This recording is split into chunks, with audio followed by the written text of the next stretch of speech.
मंत्रा पौराणिक कथा YouTube channel में आप सबों का हार्दिक अभिनंदन है। आज मैं फिर एक नई कहानी लेकर के आप लोगों के समक्ष हाजिर हुई हूँ। यह कहानी है यह शेषनाग ग्रंथ से ली गई है और इसका कुछ अंश जो है सो गरुड़ पुराण में भी वर्णित है। सावन का महीना है, इसमें नाग नागिन का पूजा किया जाता है।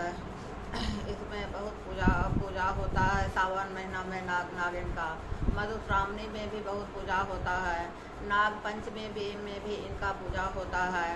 नाग पंचमी में इनको दूध लावा चढ़ाया जाता है। नाग पंचमी के 15वां दिन घड़ी पवनी होता है।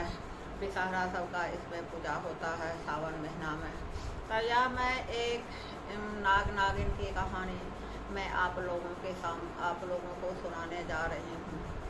एक गांव में एक नाग नागिन का जोड़ा रहता था। उनकी एक बेटी थी, उनका नाम था रेखा। वह दिन में मनुष्य की तरह अपना घर बना करके रहा करते थे। वे तीनों आदमी, नाग नागिन और उनकी बेटी रेखा। गांव वालों को कुछ भी पता नहीं था कि यह नाग नागिन है और शाम में वह अपना शरीर परिवर्तित कर लेता था।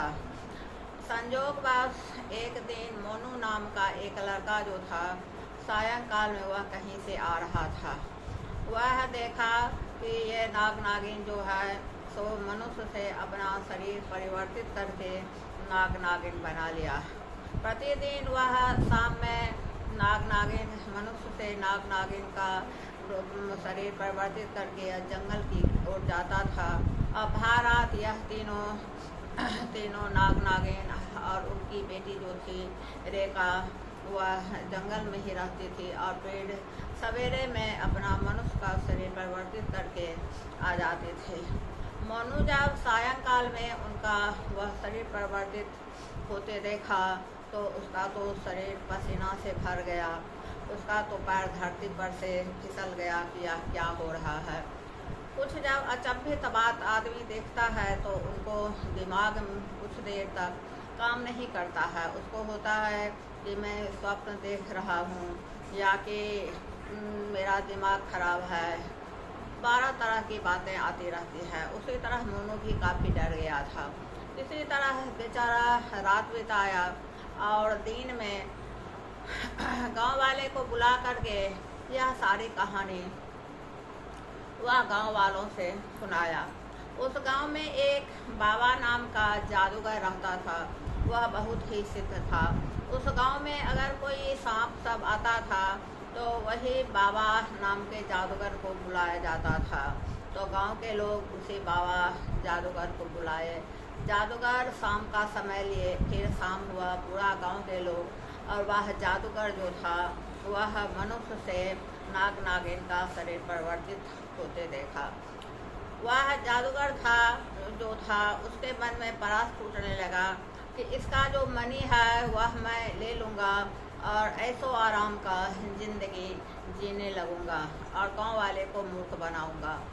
गांव वाला को वह जादूगर बोला कि कल भर का समय हमको दीजिए, आज भर का समय दीजिए और कल रात में मैं इसको पकड़ लूँगा। भर रात में वह जादूगर जो था अपना पूरा तैयारी कर लिया जादू का और वह गया और दोनों नाग नागिन को पकड़ करके अपने बोतल में रख लिया। जब वह अपने बोतल में रख लिया तब सवेरे में उनकी बेटी रेखा जो थी वह उठी और माँ बाप को नहीं देखी। पूरा गांव वाला से पूछे कि मेरे माता पिता को आप लोग देखे हैं, लेकिन पूरे गांव वाले को जानकारी था, लेकिन कोई भी उनकी बेटी को कोई नहीं बतलाया।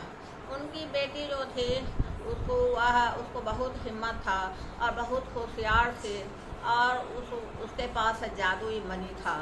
वह रेखा जो थी अपने माँ बाप को जादुई मणि से देख लिया। यह जो जादूगर है वह मेरे माँ बाप को पकड़ लिया है और यह तो बहुत खतरनाक जादूगर है, यह तो बहुत ही सिद्ध है, इसे छुड़ाना बहुत मुश्किल है। फिर भी रेखा गई और इसके पास भी जादुई मणि था। वह जादूगर के पास गई और बोली कि ए बाबा सो तुम मेरे माता पिता को छोड़ दो, नहीं तो इसका परिणाम तुमको बहुत ही खराब भुगतना पड़ेगा।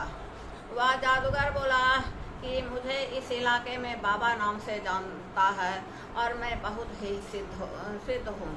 बस वह जादूगर क्या किया, रेखा को मारा। बस रेखा बेहोश होकर के गिर गई।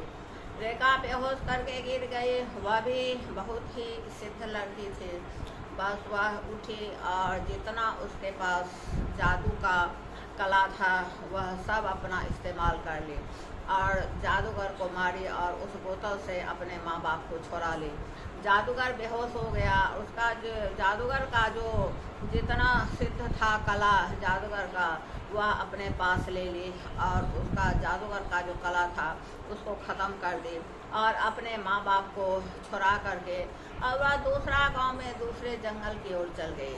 तीनों आदमी दूसरे जंगल में जा कर के रहने लगी और भोले बाबा का पूजा करने लगे।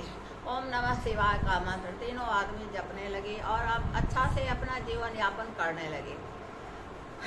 भोले बाबा उन तीनों के पूजा से बहुत प्रसन्न हो गए और बोले कि भोले बाबा प्रकट हुए और बोले कि मांगो, तुम क्या हमसे मांगना चाहते हो। तो नाग बाबा बोले कि हमको ऐसा वरदान दीजिए कि पूरा दुनिया हमको देखे, पूरा दुनिया के सामने हम रहें और पूरा दुनिया मेरा पूजा करे और याद करे और हमको देखते रहे। भोलेनाथ बोले कि तथास्तु ऐसा ही होगा और इसी समय तुम पत्थर का हो जाओ और तुमको सारा दुनिया देखेगा। तब भोलेनाथ नागिन को बोले कि आप भी हमसे कुछ वरदान मांगिए। तो नागिन बोली कि हमको भी ऐसा ही वरदान दीजिए कि मैं मनुष्य जाति का कुछ उपकार कर सकूं। तब बोले कि इसी क्षण आप अमृतसर हो जाइए और आपका जो चुल्लू भर जल भी जो पी लेगा या अपना घर ले जाएगा तो उसका जन्म जन्म का पाप नष्ट हो जाएगा, उसके पास जितना भी दुख है सब दूर हो जाएगा। तब भोलेनाथ रेखा को बोले कि रेखा मांगो, तुम हमसे क्या मांगना चाहती हो। तब रेखा बोली कि जिस तरह मेरे माँ बाप को आप वरदान दिए हैं दूसरे का उपकार करने के लिए, उसी तरह हमको भी वरदान दीजिए। तब भोलेनाथ बोले कि इसी क्षण तुम कुंड बन जाओ।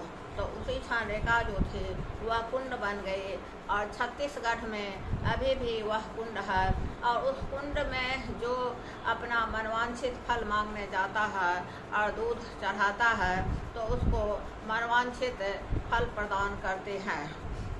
अगर मेरा कहानी आप लोग को अच्छा लगे तो मेरे चैनल को आप लोग सब्सक्राइब करना नहीं भूलिएगा, लाइक कमेंट ज़रूर कर दीजिएगा।